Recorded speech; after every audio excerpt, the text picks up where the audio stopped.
چې دا قهقها دا د شیطان د طرف نه ده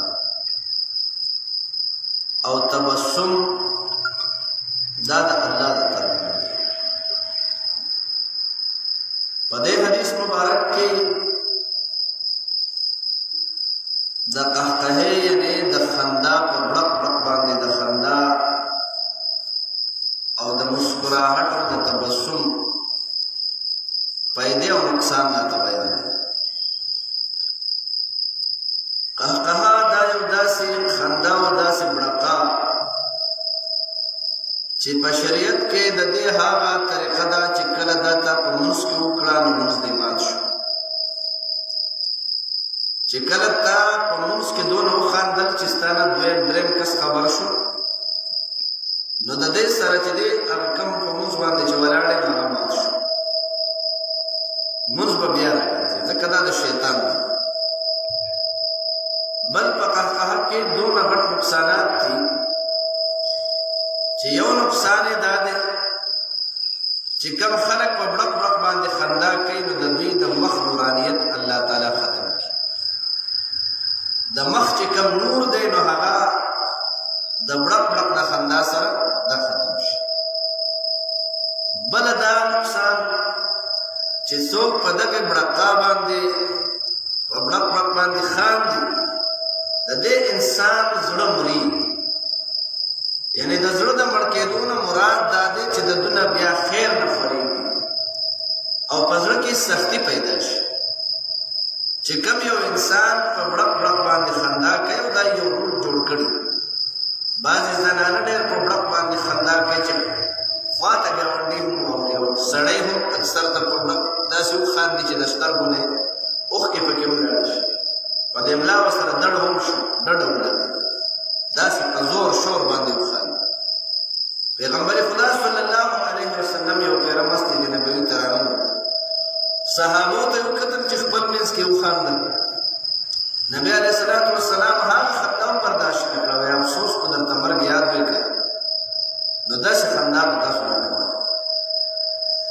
ځکه چې کوم خلک خاندي نو د دوی نه مرګ یېري، او خلک چې خاندي نو په څو قسمه باندې خاندي. یو خو چېرته په یو لطیفه باندې یا په یو داسې خبره باندې وخاندي چې انسان په خپل دغه کې خامخا پرې د خندا هغه اثر راشي. یو په یو مخلوق پورې خندا کوي چې څوک په چا پورې خندا کوي نو په هغه پورې خندا کېږي. پیغمبر خدا وایي څوک چې په چا پورې خاندي لازمي ده چې په هغه پورې به خندا وشي. نو دا دی چې د خدای په مخلوق پورې خنداګانې او مذاق کوم نه کړي. یو خندا داسې ده چې ته په خپله هسې په هر ټایم کې ششنېږې او خندېږې او خبره نه یو بس خوله دې واسي. بعضې خنداګانې داسې چې هغه د دې دپاره چې د میلان دپاره چې ما ته خلک مایله شي.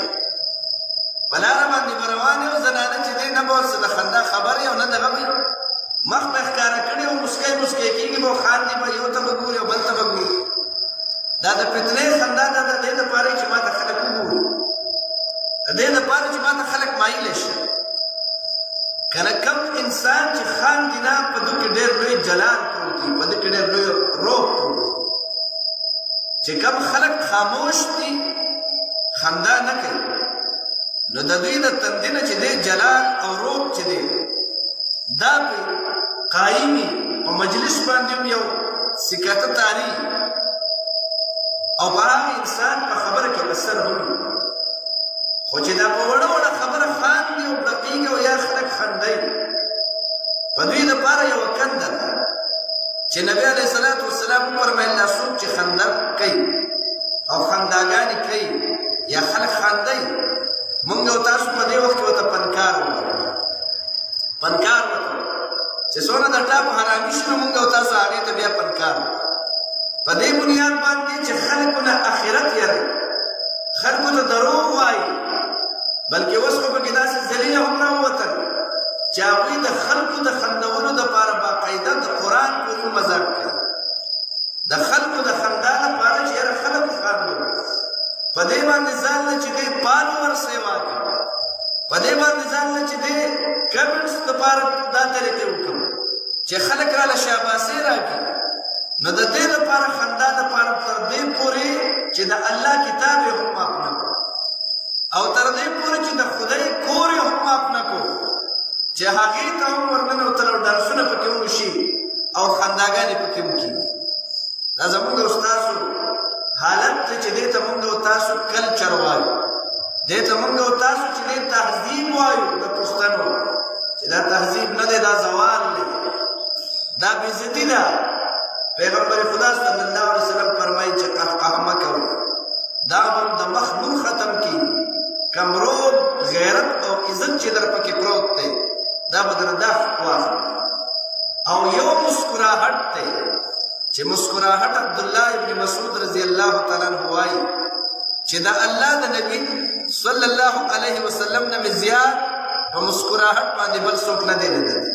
یعنی تندی به هر وخت ډال، تندی به هر وخت ډال، نو تندی ډال ساته، ګونج کوه مه تندی، ګوت کوه مه تندی، په دې وجه باندې چې د چا تندی چې دی دا ګونجي، نو د دې په ذریعې سره په محفل باندې اثر پرېوځي.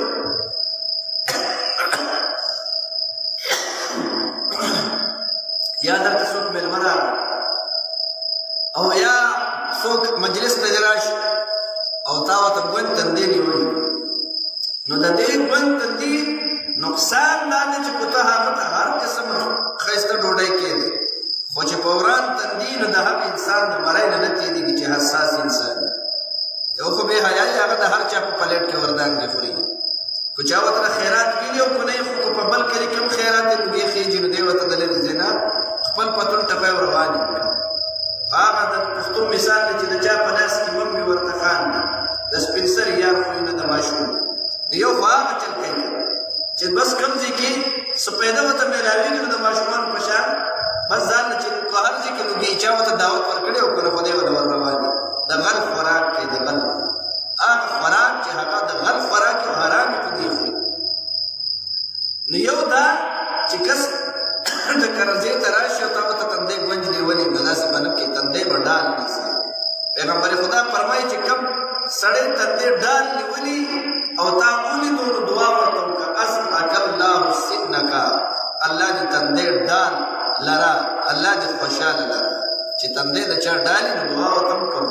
نبی علیه السلام فرمایي اصحک الله سنک، الله دې دا تندی داسې ډال ساته، خوشحاله لرا. او بله خبره ده چې که ته چاته بیا ډېر څیزونه ښایسته هم کېدی، خو چې تندی دې ورته پت نیولي او ګونج نیولي، نو د هغه د مرۍ نه چېرته تېرېږي. د حیاناک انسان، د حیاناک زنانه او سړي او داسې چې هغوی کې غیرت پروت دی، د هغوی د مرۍ نه بیا نه تېرېږي. ځکه د پښتو یو شاعر وایي چې بنګله او محل نه لرم جونګړې ته مې راشه، بنګله او محل نه لرم جونګړې ته مې راشه، نه کټ ته به مې ګورې نه کوزي ته به مې ګورې، خو ماله چې راځې نو دا یوه خبره واوره چې تالي ته به مې نه ګورې تندي ته به مې ګورې.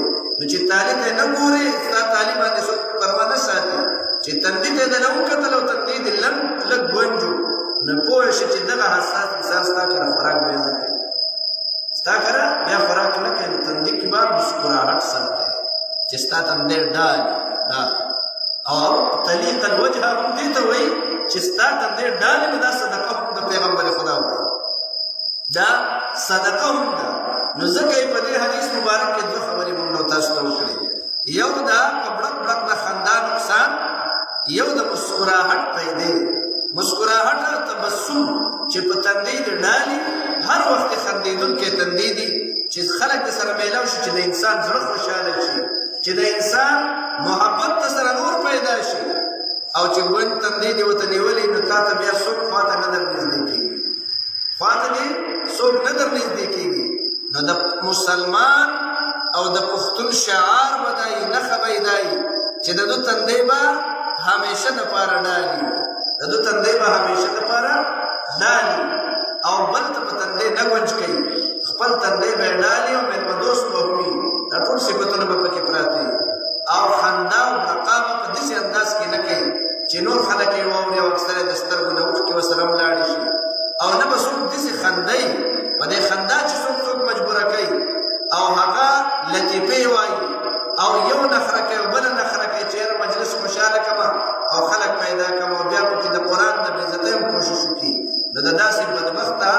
انسان چې دې انجام ډېر بدی. پیغمبر خدا وایي په دې جهنم کې یوه کنده ده چې په هغې کې به د اوښ د سټونو په مقدار غټ ماران او لړمانان چې الله به دا په دغې فنکار باندې مسلط کړي چې هغه په دنیا کې خلک یې خندولې په بړقا او په قهقهه یې مجبوره کړی دی او آخرت یې ته هېر کړی دی، زنکدن یې ته هېر کړی دی او منظرونه یې ته دغه سخت هېر کړي دي، د قبر تیارې ته هېرې کړي دي. خو کوشش یې دا دی چې یاره دی وخندم او بس وایي خلک خندوه، په دنیا کې دا کار کوه، آخرت او فکر به ته د هغې فکر وله مه ورکوه. خو بس هر چاته یاره زه خلک خوشحاله وم، مونږ خلک خوشحاله وو. نو ته چې خلک خوشحالې په اسلام یې خوشحاله کړه، ځکه د زړونو اطمینان په اسلام کې دی، قرارې په هغې کې دی. الا بذکر الله تطمئن القلوب، خبردار شئ د زړونو اطمینان او خوشحالي دا د الله تعالی په یادونه کې او په ذکر کې ده. په دې وجه باندې د الله تعالی حمد ثنا وایه، خاص کر د دې سحر په ټیم کې بالعشي والابکار او د سحر په ټیم کې، ځکه چې ټول کائنات په دې ټیم کې لګیا دي. هر زنده او زناور په خپله ژبه ستا ثنا کا، ستا صفت کاندي تا ستایي. هر زنده او زناور په خپله ژبه ستا ثنا کا، ستا صفت کاندي تا ستایي. الله تعالی دې وکړي چې د الله نبي صلی الله علیه وسلم په دې حدیث مبارک کې د قهقهې څومره نقصانات بیان کړل چې الله چې تمام امت مسلمانه پناه ورکړي او د تبسم او مسکراهټ چې کمې پیدې مونږ او تاسو ته بیان کړې، الله تعالی دې هغه د هغې توفیق تمام مسلمانانو له په خپل رحم او کرم سره ورکړي. او نن د جمعې ورځ ده، د جمعې ورځ ډېره قدردانه او عزتمنده ورځ ده. په دې ورځ خصوصا سوره کهف ویل د 8 ورځو پورې به د هر ظالم نه او د هر بدماش نه او د هر غونډه نه، د هر غل نه او قاتل نه او رهزن نه، درندګانو نه، د سازشیانو نه او شیطانانو نه د دې نه به الله پناه درکوي. نو سوره کهف د جمعې په ورځ خامخا وایه او دا نبي علیه الصلاة والسلام باندې درود 1000 پیرې کم از کم د جمعې په ورځ باندې وایه. هغه وایي ما ته یې فرشتې را رسوي، زه ورته باقاعده جواب ورکوم. او چا چې په پیغمبر خدا باندې صرف یو پیره درود ووایي، 10 رحمتونه پې الله نازلوي. نو چې 1000 پیرې وکړي نو 10,000 رحمتونه در باندې الله تعالی نازلوي. نو چې رحمتونه نازل شول، وباګانې به ختمې شي، سختۍ به ختمې شي.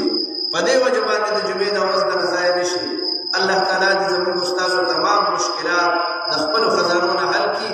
زموږ استاسو په جبر دې الله خپل ذکر جاري